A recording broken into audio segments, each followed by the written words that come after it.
오늘 아침밥 맛있게 드셨습니까? 오늘도 화창한 가을 날씨죠. 네. 오늘부터 우리 내일 모레까지요. 우리 체조 대신에 우리 노작을 하겠습니다. 노작은 그런데 이거는 의무가 아니고요. 하고 싶은 사람만 와서 하는 겁니다. 그래서 오늘은 널려져 있는 콩들을 한 곳에 모으는 일을 하고, 내일은 타작기로 타작하는 걸 하겠습니다. 타작이 재미있습니다. 재미있게 좀 즐기다 가시면 됩니다. 네. 오늘은 햇볕의 치유력에 대해서 말씀을 좀 드리겠습니다. 하나님께서 준비하신 의사들이 있습니다. 하나님께서 준비하신 의사들, 곧 신선한 공기, 정결한 물, 치료하는 귀중한 햇빛 아래에 가장 양호한 건강 상태로 나 자신을 둘 것이다. 그러니까 깨끗한 공기가 치료기고요, 또 정결한 물이 우리 의사고, 또 귀중한 햇볕을 뭐라고 했냐면 치료하는 귀중한 햇볕이라 했습니다. 그래서 햇볕은 우리를 치료하는 강력한 치료제입니다. 오늘 이 강력한 치료 의사인 햇빛에 대해서 좀 말씀드리겠습니다. 이 것에 대해서는 이렇게 이야기하고 있습니다. 신선한 공기, 좋은 물, 햇볕, 그리고 아름다운 주위 환경. 환자들한테는요, 주위 환경이 아름다운 것도 굉장히 중요합니다. 우리는 바라보는 대로 변화됩니다. 아름다운 걸 바라보면 우리의 모든 마음과 몸도 아름다워집니다. 이것이야말로 천연적인 방법으로 병자들을 치유하시는 하나님의 방법이다. 하나님께서 병자를 치료하는 천연적인 방법이 무엇인가? 이와 같은 신선한 공기, 깨끗한 물, 또 귀중한 햇볕, 그리고 아름다운 이 주변의 환경, 이런 것들이 여러분을 치료하는 하나님의 방법이라는 것입니다. 그래서 양원은요, 뭐 도시에서도 할 수 있지만 아름다운 자연 환경이 있는 이런 강원도 심심산골에 해야 됩니다. 공기도 깨끗하죠. 또 여기는 양지 바르죠. 햇볕 쬐면요, 겨울에도요, 그 추운 겨울에도 양지 발라가지고 바람 불지 않고 햇볕만 쬐면 얼마나 따뜻한지 모릅니다. 그래서 오히려 겨울에 우리가 자주 햇볕을 쬐면서 화동저수지까지 많이 갔다 왔다 합니다.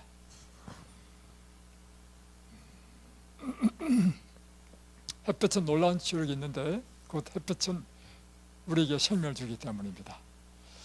이 세상을 창조하실 때 하나님께서 첫날에 창조하신 것은 빛을 창조하셨습니다. 그러니까 생명의 시작은 빛으로부터 시작된다는 것입니다. 그래서 이 햇볕은 이 지구의 에너지원입니다. 햇볕이 쬐면 따뜻해지죠. 그리고 모든 생명체의 생명 에너지원입니다. 햇볕이 비쳐서 가장 독립적인 우리 공급원, 우리의 식물의 공급원이 사실은 식물이거든요. 이 식물이 탄소 동화작용을 일으켜서 만들어내는 영양소를 가지고 그 다음에 우리 사람과 모든 동물이 그것을 먹이로 살아간다는 것입니다. 그러니까 이 햇볕은 모든 생명체의 생명 에너지가 된다. 그리고 세 번째는 햇볕은 지구의 소독제입니다. 공기 중에 많은 병균들이 있죠. 그럼에도 불구하고 우리가 이 병에 걸리지 않는 이유는 날마다 햇볕이요, 소독합니다. 심지어 물도요, 소독하는 방법, 햇볕에 딱 놔두면요, 물도 소독됩니다. 이 햇볕은 굉장한 소독제입니다. 그래서 이제 환자들은요, 특별히 햇볕에 많이 있을 필요가 있습니다. 그리고 우리의 이불도 가끔씩 햇볕이 좋을 때 햇볕에 말리는 것도 참 중요한 것이고, 햇볕은 이와 같이 우리가 눈으로 볼 수 있는 과시광선뿐만 아니라 우리 눈으로 볼 수 없는 자외선과 적외선, 그리고 더 나아가서 X선, 감마선, 이런 선들이 많이 있습니다. 그래서 이 햇볕은 이 파장의 크기에 따라 우리 눈으로 볼 수 있는 빛이 있고 눈으로 볼 수 없는 빛이 있습니다. 그러니까 파장이 너무 길면 우리 눈으로 못 봐요. 파장이 너무 짧아도 못 보죠. 그래서 이 빛의 성질에 따라 X선 가지고 우리가 엑스레이 찍죠. 그처럼 우리 눈으로 볼 수 있는 것은 파장이 380에서 800 정도 요 사이를 볼 수 있다고 하는 것입니다. 그런데 파장이 제일 긴 것은 빨간색, 다음에 주황, 노랑, 빨주, 노초, 파남보, 보라색이 제일 파장이 짧아요. 그래서 파장이 제일 긴 빨간색보다도 더 파장이 긴 것을 붉을 적자, 즉 외선, 파장이 보라색보다도 더 짧은 것은 보라색의 자자잖아요. 자, 보라색 자, 자외선 이렇게 되는 것입니다. 그런데 이 햇볕은 그 파장의 길이에 따라 우리가 미치는 효익이 또 달라요. 가시광선의 가장 중요한 역할은요, 시각 정보를 전달하는 것입니다. 우리가 이 사물의 색깔을 분별할 수 있는 것은 가시광선 때문입니다. 이 빛이 사물에 부딪힐 때 그 사물에서 반사되는 것이 그 색깔의 빛이라, 그 물건의 색깔이라. 예를 들면 파란 잎이 보이는 것은 빨주, 노초, 파남보 가운데 파란 색깔이 반사된단 말이에요. 반사되는 것이 우리 눈으로 보여서 파란색으로 보이고, 사실 그래서 이 가시광선은 색깔을 내고요, 이것은 우리에게 굉장한 행복감을 줍니다. 이 모든 세상이 깜깜한다 생각해 보십시오. 이건 정말 인생에 재미가 없습니다. 그리고 이 가시광선은 우리 생체의 리듬을 조절합니다. 빛이 비치면 우리 몸에 코티솔 호르몬이 쫙 올라옵니다. 그래서 아침에 되면 우리 신체적인 현상이 일어나는데, 빛이 들어오잖아요. 우리 신체가 빛을 감각하잖아요. 그러면 아침이 되었구나, 그러면 일을 해야지. 코티솔 호르몬이 올라오면서 혈압을 막 올립니다. 혈당도 올리고 체온도 올립니다. 이게 신체 리듬 관계에 있어. 그러다가 이제 저녁이 되어서 점점 깜깜해지잖아요. 그러면 코티솔 호르몬이 싹 줄면서 혈압도 떨어지고 혈당도 떨어지고 체온도 떨어집니다. 이제는 쉬어야 된다 이거죠. 다음에 이 가시광선은 우리에게 정신적, 심리적 건강을 줍니다. 특별히 이 빛을 통해서 우리가 세로토닌이 생성되죠. 이 세로토닌이 우리에게 마음의 안정을 주고 행복감을 주는 물질입니다. 실제로 호르몬이죠. 이 호르몬의 작용에 의해서 우리가 마음에 안정감을 얻고 편안하고 행복함을 느끼고, 어제 우리가 이제 행성호수 갔죠. 어제 날씨 너무 좋았죠. 햇볕이 쫙 비치니까 여러분 일단 기분이 어떻게 돼요? 기분이 굉장히 행복했죠. 그건요, 여러분의 몸에 호르몬이 나왔기 때문입니다.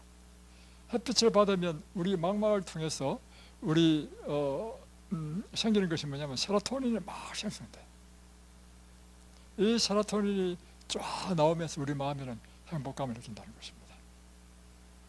그리고 햇빛을 많이 받으면 밤에는 이 세로토닌이요, 멜라토닌의 전구체 역할을 합니다. 이 세로토닌이 낮에 많이 나오면 많이 나올수록 밤에는 멜라토닌이 많이 나와가지고 깊은 단잠을 자게 하고 잠자는 동안 우리를 치료하는 일을 하는 것입니다. 자, 좀 보여드리겠습니다. 그에 반면 이제 자외선, 그러니까 보라색보다도 더 짧은, 파장이 제일 짧은 이런 우리 눈에 보이지 않는 자외선은 무슨 역할을 하느냐? 강력한 소독제입니다. 철을 햇볕에 놔두면 철도 부식되죠. 자외선 때문에 그렇습니다. 사람이 밭에서 일을 많이 하는 시골 농부들은 주름이 많이 생기죠. 자외선 때문입니다. 그래서 우리가 햇볕에 노출될 때 특별히 긴 창을 쓰는 이유는 빛 가운데 자외선으로부터 우리 세포의 노화를 막기 위해서 하는 거죠. 자, 이 자외선은 우리 피부 밑에 있는 콜레스테롤에 작용을 해서 콜레스테롤이 비타민 D로 바뀌는 역할을 하는 것이 자외선입니다. 그러니까 빛 가운데서도 아무 빛이나 비타민 D를 만드는 게 아닙니다. 그래서 가시광선, 곧 우리 눈에 밝게 햇볕이 비치는 창가에 앉아 있는다 할지라도 그것이 우리 비타민 D를 만들지는 않습니다. 자, 왜 그런가? 자외선의 특징은 파장이 짧아요. 파장이 짧기 때문에 유리를 통과시키지 못해. 그러니까 여러분이 아무리 햇빛이 좋은 그 창가에 가만히 앉아있다 하더라도요, 여러분의 피부에 있는 콜레스테롤이 비타민 D로 만들어내지는 못한다는 것입니다. 그런데 뭐는 통과하냐면 비닐은 통과해. 그래서 어떤 요양원에서는요, 겨울에 비닐하우스에서 햇빛을, 추우니까 비닐하우스에서 햇빛을 쬐는 그런 요양원도 있습니다. 그래서 여러분이 이 자외선, 곧 비타민 D를 만들기 위해서는요, 유리창을 통해서 받는 것은 효과가 없다는 걸 기억하십시오. 모자도 마찬가지죠. 근데 모자가 이게 플라스틱이면 통과합니다. 그리고 이런 섬유 옷은요, 자외선이 다 통과합니다. 그런데 자외선이 통과하지 못하는 옷이 있어요. 뭘까요? 가죽옷. 가죽옷. 네. 그래서 여러분이 이렇게 반드시 노출돼야만이 이게 자외선을 받는 것이 아니고, 옷을 입고 있어도 다 받습니다. 그런데 기왕이면 더 강하게 받기 위해서는 얼굴과 이런 팔이라 이런 데 노출되는 것이 더 좋지요. 근데 이 비타민 D는 뭘 하느냐? 이 비타민 D가 피 속으로 들어가지고 소장에 가면 소장에 이 칼슘을 이제 만들어내는 일을 합니다. 그래서 이 칼슘을 뼈에 붙여주는 일. 그리고 또 하나는 이 비타민 D가 신장에 또 와가지고, 신장은 이제 맨 마지막으로 피를 그르잖아요. 그럴 때 칼슘이 빠져나가지 못하도록 칼슘을 캐치해가지고 다시 이 뼈를 강하게 해주는 일을 합니다. 그러니까 비타민 D가 굉장히 중요하죠. 특별히 나이가 들수록 이 비타민 D는 중요합니다. 그것뿐만 아니라 이 비타민 D는요, 면역 체계를 강화시킵니다. 이 비타민 D가 NK세포, T세포의 기능을 활성화시킨다는 것입니다. 그리고 이 자외선은 항균 물질이 있어서 델리시딘, 디펜신 이런 생산을 증가시키고요. 또 강력한 살균 작용을 하죠. 그래서 세균, 바이러스, 곰팡이의 DNA를 파괴시켜버립니다. DNA가 파괴되어 버리니까 세균, 바이러스, 곰팡이가 다 깨져버리는 거죠. 그래서 의료기기의 살균기는 자외선 살균기입니다. 우리 식당에 있는 식기세척기, 자외선 세척기입니다. 자, 그래서 이제 사실은 오늘날 옛날에 결핵에 대한 항생제가 개발되기 전에 결핵 환자를 치유하는 유일한 방법은요, 햇볕이 좋은 곳에 환자들을 이렇게 햇볕 쬐게 하는 것이었습니다. 그래서 강력한 이 자외선의 소독력으로 결핵균이 DNA가 파괴되어서 죽는다는 것입니다. 그리고 감기도 마찬가지입니다. 감기도 바이러스죠. 바이러스 관련되는 것. 그래서 제가 보니까 우리 아이들 어릴 때 겨울에 감기 걸렸어요. 감기 걸렸는데 햇빛이 좋은 때 그 마당에서 이제 뭘 하고 놀 때 있잖아요. 기침을 한 번도 안 해. 그러다가 해가 딱 떨어지면 그때부터 기침하더라고요. 그렇죠? 그만큼 이 햇볕은 강력한 우리 면역체계에 영향을 미친다 하는 것입니다. 이 면역체계가 강화되는 것은 가시광선이 아니고 자외선입니다. 자외선이 우리 몸에 비타민 D를 만들어서 비타민 D가 그 일을 한다는 것입니다. 다음에 이제 파장이 제일 긴 빨간 것보다 더 긴 것도 우리 눈에 보이지 않는데, 이 적외선도 우리 치료 목적에 사용합니다. 예. 우리 안과에 가면 치료기 앞에 이제 눈을 이렇게 했죠. 그게 다 적외선 치료기입니다. 적외선은 그 특징이 뭐냐면 열을 많이 냅니다. 그러니까 열 치료예요 하면 적외선. 그래서 여러분 숙소에 있는 반신욕기 있죠. 그 열 치료기입니다. 거기서 적외선이 나온다는 거예요. 이 열이니까, 적외선은 열을 많이 내니까 혈관을 확장시킵니다. 그러니까 혈액이 순환이 잘 되겠죠. 혈액 순환이 잘 되면서 모든 혈액에 관련되는 질병이 치유되고, 다음에 노폐물 배출이 잘 되고, 이래서 치료에 도움이 된다 하는 것입니다. 그리고 근육을 이완시키고 통증을 완화시키는 일을 한다. 또 특별히 햇볕은 암병과 자가 면역 질환을 치료하는 치료약이 됩니다. 자, 다시 한 번 더. 햇볕이 뭘 치료한다고요? 암병, 자가 면역 질환. 그러니까 우리 중에 암 환자도 있고 자가 면역 질환 환자도 있죠. 이분들은 무엇을 많이 쬐야 된다고요? 햇볕을 많이 쬐야 됩니다. 햇볕 가운데서도 어떤 햇볕? 자외선.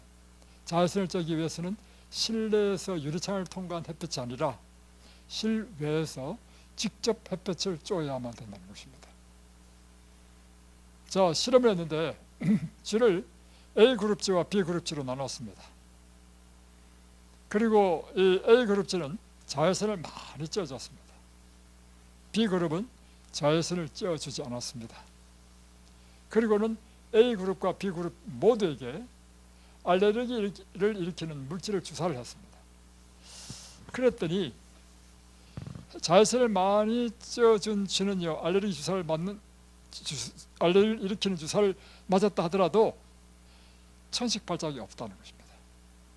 그런데 자외선을 쬐어주지 않은 쥐는 알레르기를 일으키는 물질을 주사하니까 천식 발작을 일으켰다. 그래서 현대인에게 만연한 난치성 알레르기 질환들, 자가 면역 질환들, 각종 암은 규칙적으로 적당한 햇볕을 쬐어주면 치료할 수 있다는 것입니다. 여러분이 제일 많이 해야 될 게 햇빛이 좋으면요, 낮에 햇빛 속에서 살아야 돼. 아주 좋습니다. 제일 좋은 방법은 우두커니 있을 수 없으니까 어제처럼 이렇게 어디 화동 저수지나 이렇게 산책하더라도 여름에는 햇빛이 강렬하기 때문에 숲이 있는 산이 좋아요. 그러나 이제 가을 겨울에는 숲이 많은 곳에 가시면 안 돼. 오히려 숲이 없는 햇볕을 많이 쬐을 수 있는 데로 걸어야 돼. 그래서 늦가을부터 겨울에는 주로 어딜 가냐면 화동 저수지 또는 이 동네를 도는 일을 많이 합니다. 여기는 나무가 없기 때문에 햇빛을 직접 쬐을 수 있단 말이에요. 그렇게 하시기 바랍니다. 특별히 이 통계를 보면 유방암, 대장암, 전리선암 등의 발병률은 햇볕이 부족한 양극, 북극, 남극 지방으로 갈수록 높아지는 걸 볼 수 있다는 것입니다. 그래서 특별히 저 핀란드, 다음에 저 노르웨이, 스웨덴 이런 스칸디나비아 반도에 있는 사람들이 유방암, 대장암, 전리선암이 더 많다. 또 우울증, 자살률도 겨울에 특별히 햇볕이 부족한 스칸디나비아 반도 사람들이 더 높다는 것입니다. 그러니까 이 햇볕은 우리의 암과도 관계 있고 다음에 정신적인 우울증과도 관계 있다는 것입니다. 이건 제가 했죠. 비타민 D는 자외선이 이제 피부 밑에 있는 콜레스테롤을 맞으면 피부 밑에 있는 콜레스테롤이 비타민 D로 만들어지고 피부 속으로 들어가서 소장으로 오면 소장에서 칼슘과 인의 흡수를 촉진시킵니다. 또 신장에서는 칼슘을 저수시키는 일을 하고, 그래서 햇볕은 이 뼈를 건강하게 한다. 골다공증을 예방한다. 그러니까 면역 체계를 강화한다는 것도 아까 했네요. 피부, 뇌, 심장, 생식기, 유방, 장, 신장, 당뇨병 등의 만성 질환들은 인체 그의 모든 조직의 건강에 이 비타민 D, 햇볕에 의해서 만들어진 비타민 D가 관여하고 있음을 밝힌 것입니다. 그래서 비타민 D가 결핍되면 질병의 위험 인자로 결론을 내리고 있습니다. 자, 그런데 이제 비타민 D는 그것뿐만 아니라 콜레스테롤의 수치를 낮추죠. 콜레스테롤이 비타민 D로 바뀌니까. 다음에 혈관 청소를 해줍니다. 왜냐하면 햇빛의 자외선에 의해서 이 열을 받으니까 혈관이 늘어나잖아요. 확장되면서 혈액순환이 잘 된단 말이에요. 그래서 혈관 청소를 해주고 끼어있던 콜레스테롤도 녹아버리죠. 열에 의해서. 피가 맑아져서 혈압 조절이 되고, 심장병도 다 혈관에 대한 질병입니다. 그러니까 이 자외선이 바로 이와 같은 심장병, 혈관병이 아주 좋다는 것입니다. 칼슘의 흡수와 조절을 활발하게 해주고, 그래서 치아, 골밀도 상승, 뼈가 튼튼해지면 일어나는 일이 뭐냐면 뼛속에서 뭘 만들기 때문에 피를 만든단 말이에요. 그래서 뼈가 튼튼해진다는 것은 단순히 골다공증 예방의 차원 이상으로 우리 혈액을 생산해줘서 적혈구, 백혈구를 충분히 생산해줘야 우리가 건강해지죠. 등등 여러 가지가 있습니다. 특별히 정서, 안정에 대한 문제도 있고. 그러면 하루에 우리가 필요한 비타민 D 양이 얼마일까 하는 것입니다. 중요하죠. 1세부터 11세까지는 하루에 200에서 400 IU의 비타민 D가 필요합니다. 그러나 12세부터 18세까지는 400에서 600 IU, 19세부터 70세까지는 600 IU, 700세 이상은 800 IU가 필요하다. 자, 왜 이렇게 나이가 들면 들어갈수록 비타민 D 양이 더 많이 필요할까요? 우리가 기억해야 될 것은요, 우리 몸에 필요한 미네랄과 비타민이요 반드시 외부에서 먹어줘야만 되는 건 아닙니다. 우리 몸에서 만들어내요. 그리고 항산화제도요, 우리 몸에서 항산화제를 만들어냅니다. 근데 문제는 뭐가 문제냐면 멜라토닌도 마찬가지고요, 나이가 들면서요 우리 몸에서 만들어내는 이 모든 물질이 다 떨어지는 거라. 그래서 비타민 D도 나이가 들면 들수록 우리 몸에서 이제 점점 만들어내지 못해. 그러니까 더 많이 외부에서 넣어줘야 된다는 것입니다. 그래서 나이가 들면 들수록 더 많은 비타민 D의 필요량이 요구된다. 이해되시죠? 자, 그러면 이 비타민을 음식으로 섭취하려면 어떻게 해야 되는가? 연어를 먹으면, 연어가 비타민 D가 많아요.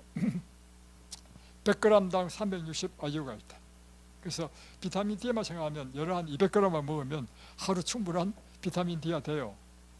또 청어, 그러니까 비타민 D는 사실은 육식에 많아요. 그래서 사람들이 채식하면 건강에 약해진다, 육식을 해야 된다는 것이 바로 이런 이유 때문입니다.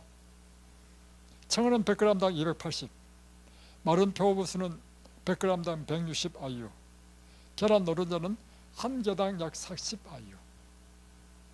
이렇단 말이에요. 그런데 여러분, 이거 보면서 야, 그러면 내가 연어를 먹어야 되겠네, 이렇게 생각할 필요가 없습니다. 왜냐면요, 여러분이 햇볕을 쬐면, 여름에는 10분에서 15분만 쬐면 여러분의 몸 안에서 비타민 D를 그 하루에 필요한 양을 다 만들어냅니다. 600이든 800이든 다 만들어낸단 말이에요. 그런데 이 계절에 따라 달라. 왜냐하면 계절에 따라 햇빛의 그 각도가 다르고 세기가 다르잖아요. 봄과 가을은 20분에서 30분 쪄야 돼요.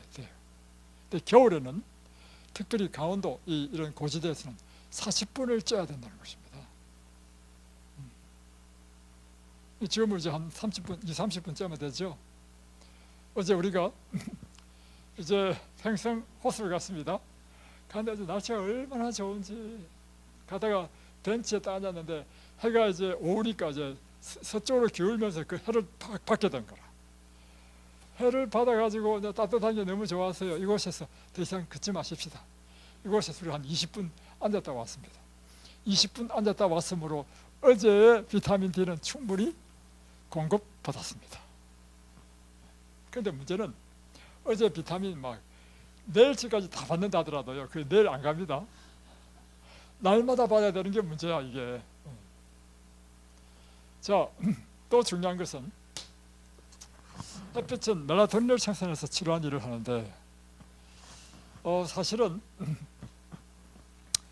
햇빛을 받으면 우리 망막을 통해서 이 전달이 어디로 하냐면 우리 손과 슴, 이런 뇌 속에 있는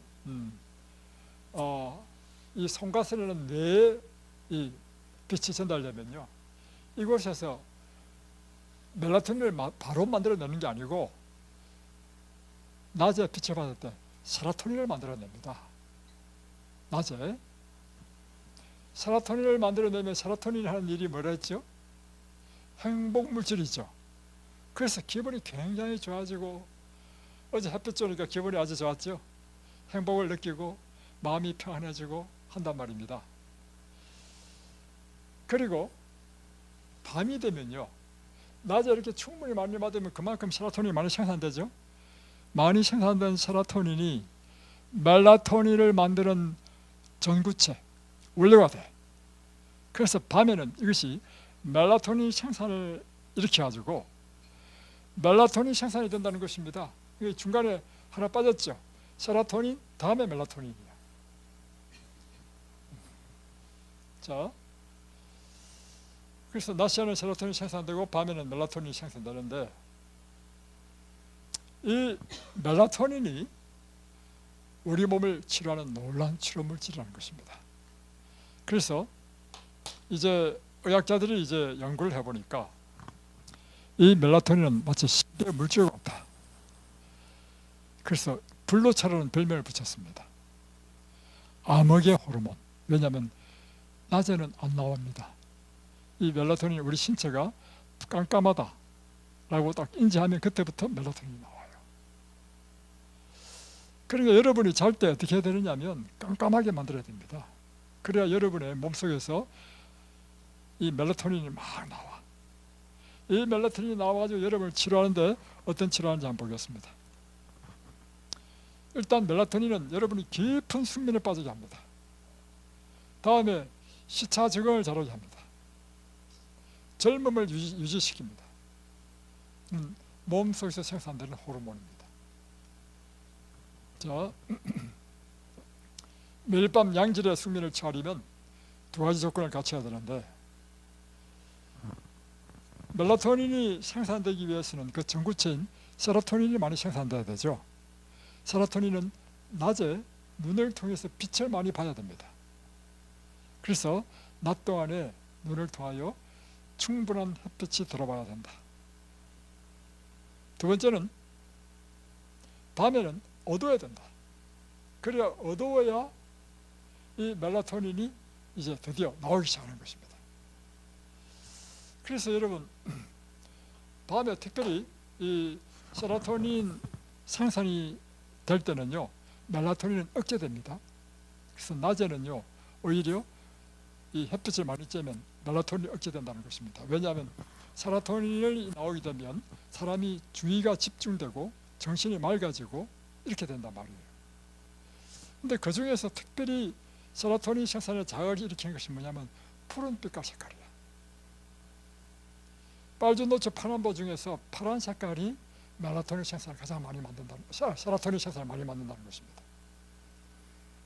그런데 밤이 될 때도 푸른 색깔이 있으면요, 우리 몸은 낮으로 인식한다는 것입니다.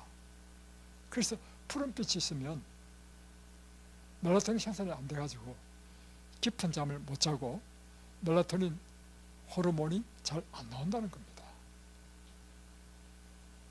그래서 여러분이 잘 때 밤에 스마트폰을 보게 되면 여러분의 정신이 각성이 되고 우리 몸은 낮으로 인식한다는 것입니다. 스마트폰 그 불빛이 뭐냐면 푸른 색깔이에요. 이 노트북 이것도 다 푸른 색깔이에요. 그래서 저희들이 대강당에 이제 있잖아요. 인수를 받아서 보니까 불을 켜보니까 저게 원래 청소년 수련관의 영화관이었어. 불을 켜니까 푸른 불빛으로 쫙 하는 거예요. 그래서 나는 푸른 불빛을 별로 안 좋아해. 나는 이제 온화한 이게 주황색 빛을 좋아하거든요. 왜 푸른 빛을 했을까 보니까 학생들로 하여금 이 잠자지 못하도록 각성시키려고 푸른 빛을 한다는 거예요. 빛에 따라 그 빛의 성질이 다르다는 것입니다. 미국인 653명을 대상으로 30일간 실험을 했는데 핸드폰 이용 시간이 많은 사람일수록 수면의 양과 질이 떨어졌다. 잠드는 데 걸리는 시간이 의미 있게 늘어났다 하는 것입니다. 여러분이 가능하면 핸드폰 늘 붙잡고 이렇게 막 전화하고 뭐 늘 보고 이렇게 다니지 마세요. 음악을 듣는다 하더라도 주머니에 넣어놓고 이렇게 음악을 듣고 이렇게 하시란 말이에요. 아까 이야기했던 것처럼 핸드폰, TV, 컴퓨터 등을 구성하는 이 LED 모니터가 다 푸른빛을 냅니다. 특히 푸른빛 파장의 빛이 멜라토닌의 양과 질을 현저히 저하시킵니다. 두 번째는 멜라토닌은요, 강력한 항산화 작용을 합니다. 우리가 이제 염증이 일어나고 또 노화가 일어나고 세포 손상이 일어나는 이유는 뭐냐면 우리의 기본적인 대사작용, 그러니까 밥을 먹고 활동하고 하는 것이 기본적인 대사할 때 필요한 세포에서 일어나는 모든 활동, 그러니까 세포에 당과 산소를 공급하고 태워서 에너지를 내고 노폐물을 처리하고 하는 일이 끊임없이 일어나잖아요, 그죠? 이런 대사작용에서 자연히 일어나는 것이 뭐냐면 유리기로 하는 짝을 잃은 전자가 생기는데, 쉽게 표현하면 자동차 굴리다 보면 뒤에 배기가스 나오잖아요. 그것처럼 쓰레기 중에 하나가 뭐냐면 짝을 잃은 유리기인데, 이 유리기가 이 세포를 공격해서 손상시킨다는 것입니다. 그래서 이것이 질병의 원인이 되고 질병을 악화시키는 근원이 되는데, 이 멜라토닌이 바로 강력한 항산화 작용, 그와 같은 유리기를 다 전자를 하나씩 다 줘가지고 안정화시켜가지고 그 독성을 없애버려. 그래서 강력한 항산화 작용을 하는 것이 멜라토닌이다.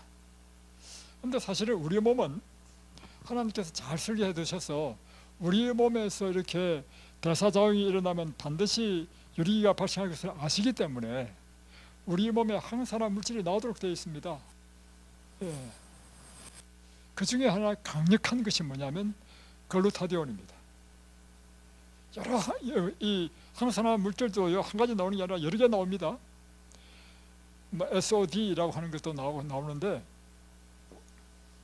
그 중에 가장 강력한 것이 글루타디온이라고 하는 물질이라는 것입니다. 그런데 멜라토닌은 이 글루타디온보다도 5배나 더 강력한 항산화 물질이다. 여러분이 낮에 햇빛을 쬐는 것이 얼마나 중요한지.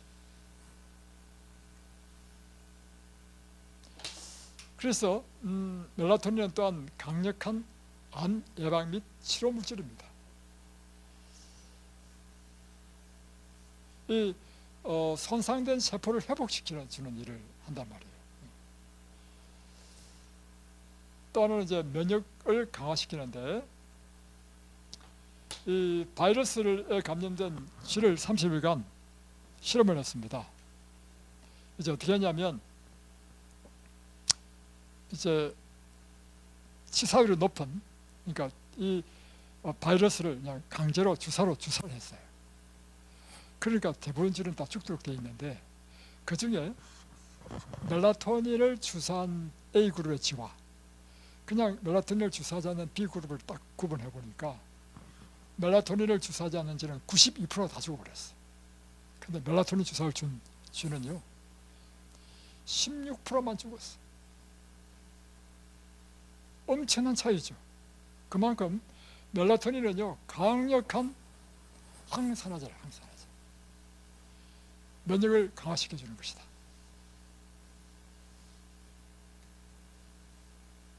또 하나는 햇볕은 우리 정서적인 안정을 유지하는 데 아주 중요하죠.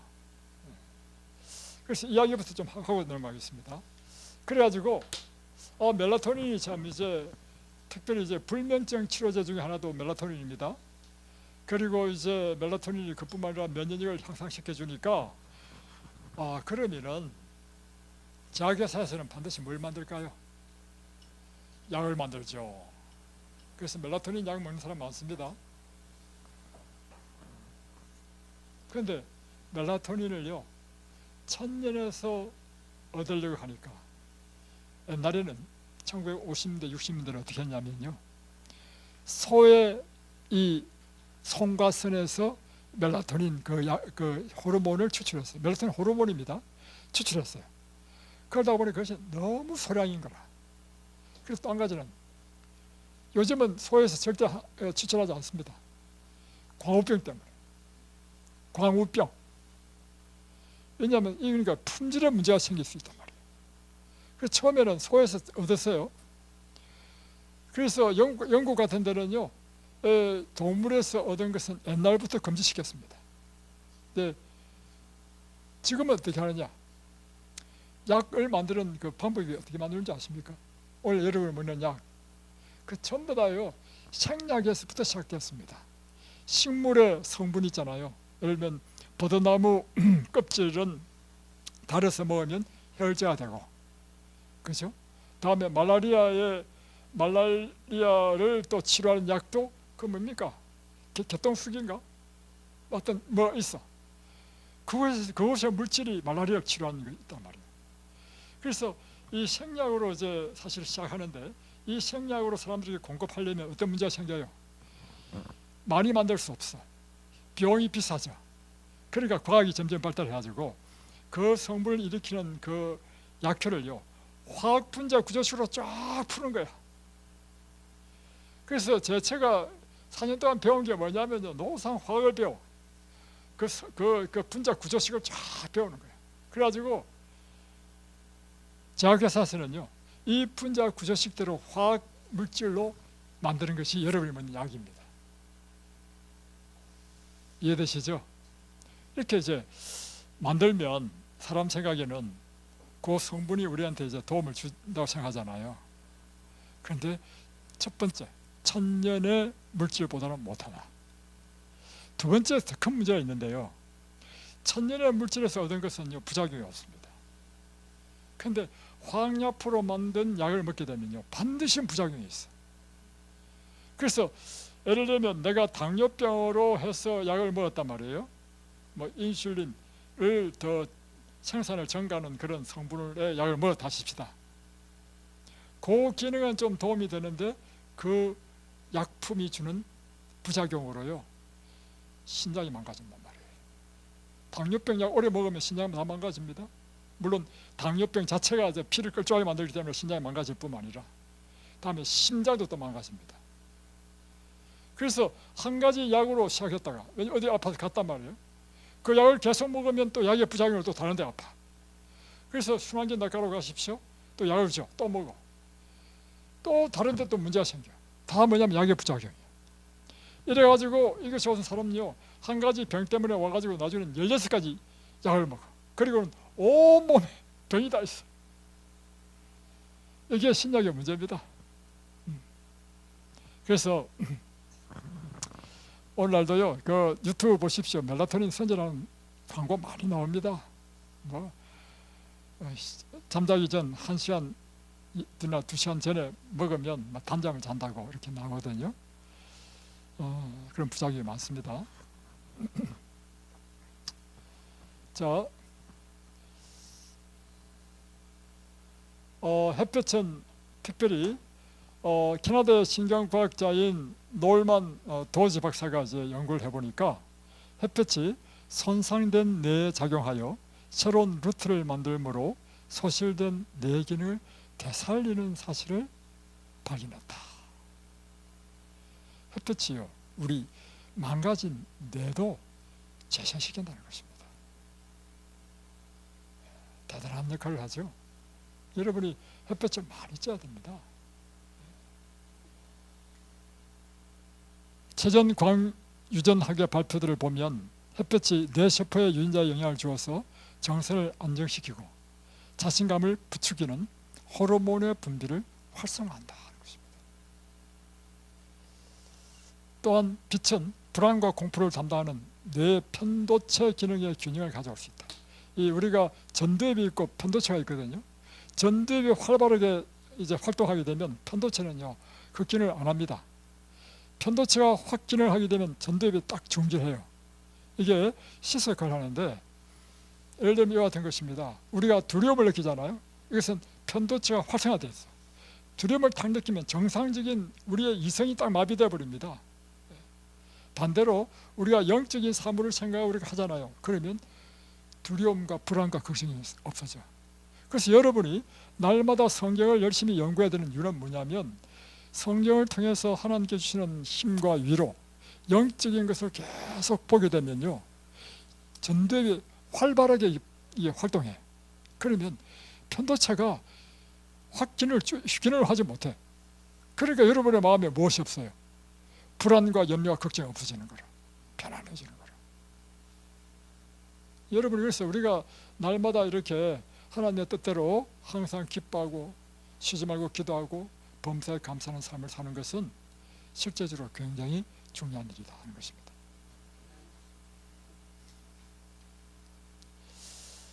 다음에 또 하나는 이 전두엽은 영성과 관계가 있습니다. 그런데 햇볕을 많이 쬐게 되면 이 전두엽에 직접적으로 영향을 미친다는 것입니다. 여러분의 전두엽을 활성화시키는데 이 햇볕은 굉장히 중요하다. 그래서 질병의 치유와 삶의 질을 향상시키기 위해서뿐만 아니라 영성을 개발하여 성령께서 가하실 수 있는 영의 영역을 개발하기 위해서는 햇빛과 더불어 사는 삶은 필수적인 것이다 하는 것입니다. 근데 이제 나이에 따라서 이제 우리 몸에는 멜라토닌이 나오는데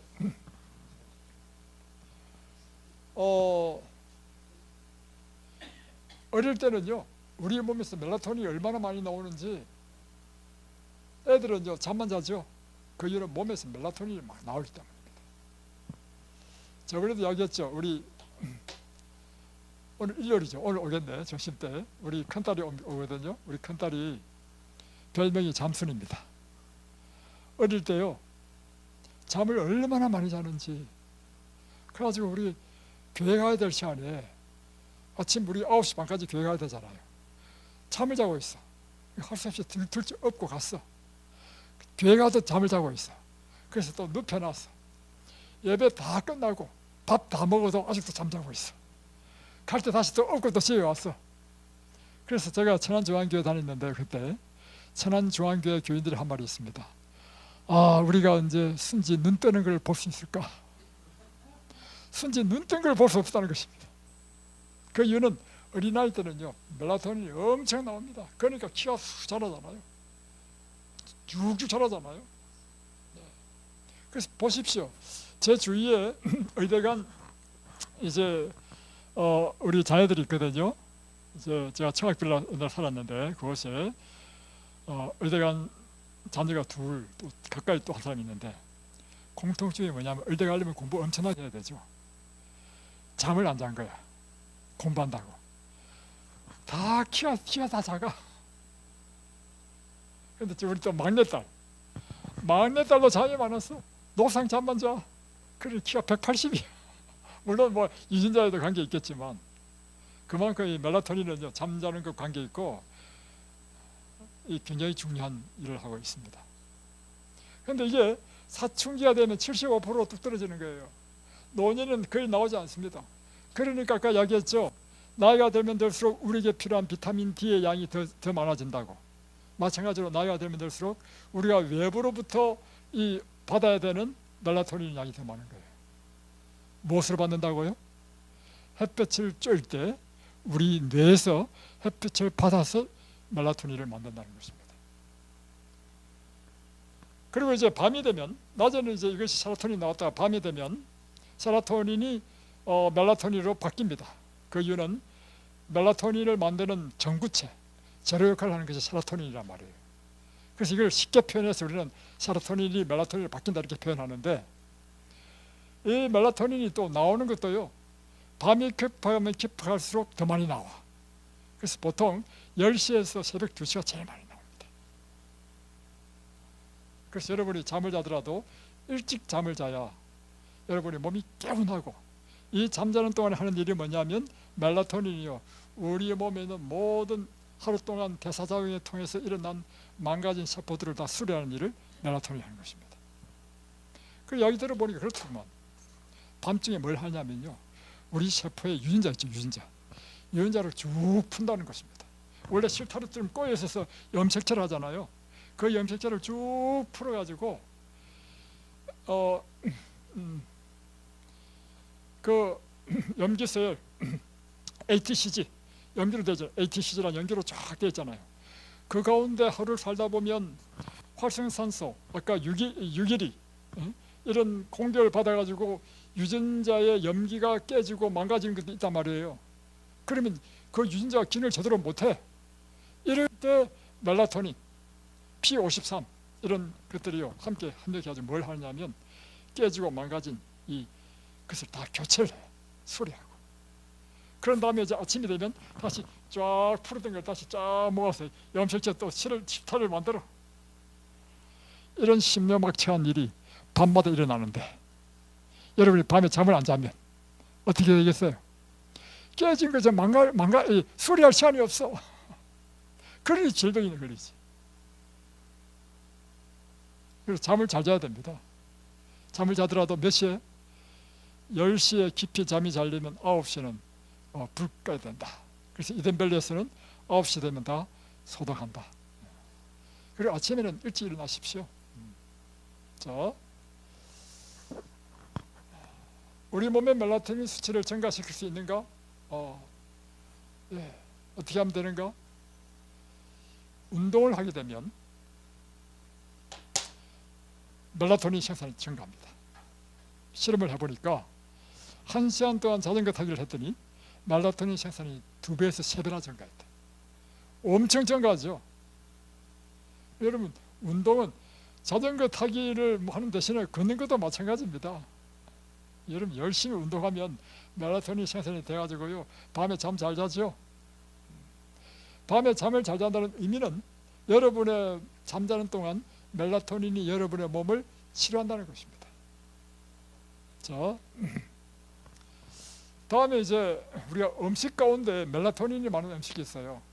대표적인 것이 어제 먹었던 옥수수입니다. 그리고 귀리밥, 납작 눌러나는 것, 귀리, 이런 것들이 멜라토닌이 굉장히 많아요. 그리고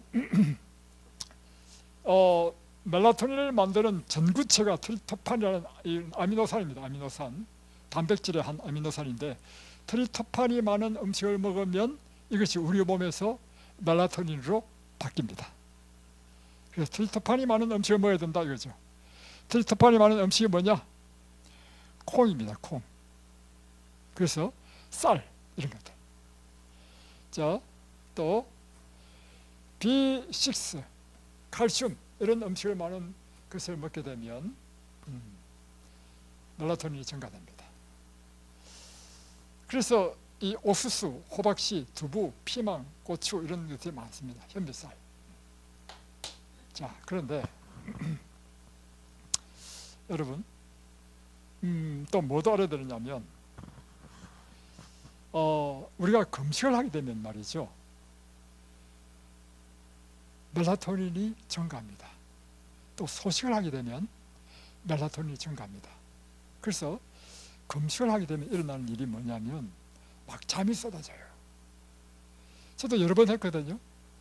제가 해본 결론은 뭐냐면 이게 금식을 하니까 잠이 쏟아지는데 대단히 잠이 많이 오더라고. 그 이유는 뭐냐면 이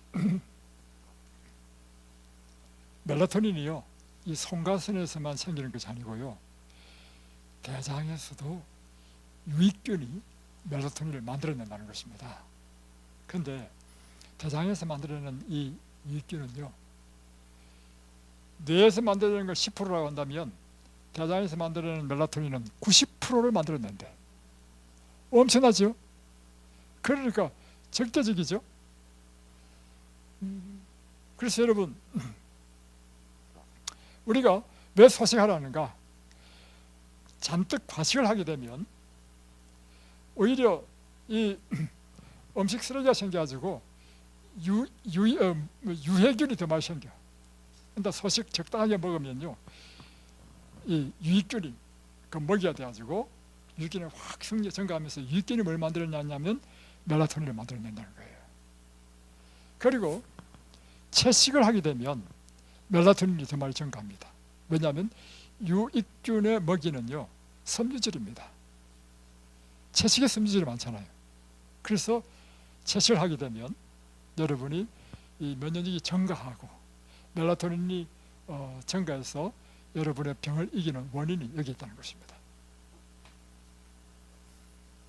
다음에 규칙적인 수면, 그리고 뭐 이런 음식을 특별히 구별해서 먹지 않는다 하더라도 여러분이 더 간단하고 좋은 방법은 햇볕을 많이 쬐면 굳이 힘들게 뭐 옥수수 꼭 먹어야 되는 것도 아니고요. 그렇습니다. 그래서 햇볕이 비치는 곳에서 열심히 걷기 운동하게 되면 광선에서 받아서 우리 몸에 멜라토닌을 만들고 다음에 운동을 통해서 우리 몸에 멜라토닌을 만들고 이렇게 되는 거죠. 자, 멜라토닌을 돕는 음식을 보면 이와 같이 제일 많은 것이 귀리, 다음에 옥수수, 쌀이 굉장히 많습니다. 생강, 토마토 이렇게 나오죠. 또 트립토판은 뭐냐면 멜라토닌을 만드는 재료, 전구체라죠. 재료. 트립토판이 많아도 멜라토닌이 많이 생산됩니다. 두부가 엄청나게 많죠. 호박씨, 글루텐 가루, 참깨, 아몬드. 그러니까 다시 표현하면 이런 씨앗 그리고 견과 이런 것에 특별히 많다. 이렇게 우리는 이해하면 되죠. 자, 오늘 시간이 너무 많이 지났네요. 마지막 이것만 하고 마치겠습니다. 말라기 4장 2절에 보면 내 이름을 경외하는 너에게는 의로운 해가 떠올라서 치료하는 광선을 바라리니 너희가 나가서 외양간에서 나온 송아지같이 뛰리라.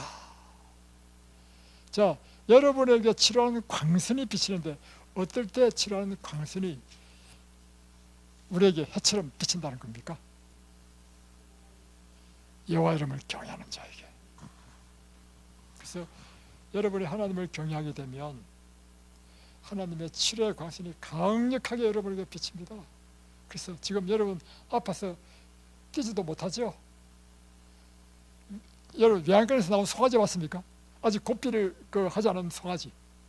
제 옛날에 시골에 있을 때요, 송아지가 들고 뛰는데 와 겁나두구만 막 천방지축을 뛰어요. 천방지축으로. 여러분이 여호와를 경외하면 그 송아지가 천방지축 뛰듯이 여러분이 그렇게 건강하게 회복되리라고 믿습니다. 기도하겠습니다.